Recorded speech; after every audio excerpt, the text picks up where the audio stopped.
The Haihe River basin in northern China is experiencing the worst flooding caused by rainstorms since 1963, which involves many large and medium-sized cities, including Tianjin Municipality. 设水位深度监测，然后安装标尺，监测一下这2天水位的涨幅。这一片最深的是1.14米，然后稍微地势不平的地方稍微浅的50公分以下，基本上是每个村布设1个或2个，然后布设完之后，以后每天都要用无人机来航摄来监测一下这个水位。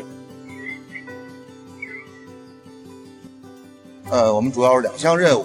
第一项任务呢是做治安巡逻，保障群众的财产不受损失。第2项任务呢是防止有回流的人员，如果来了洪水呢，造成生命危险。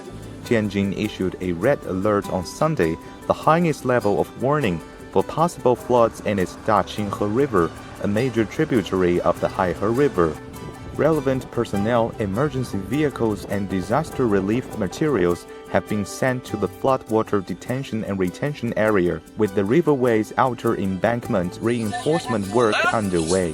我们前期就是进入7月份以来，一直在开展这种防汛的训练。今天来了2000余人，上午一直顶着大雨，中午大雨之后又顶着高温。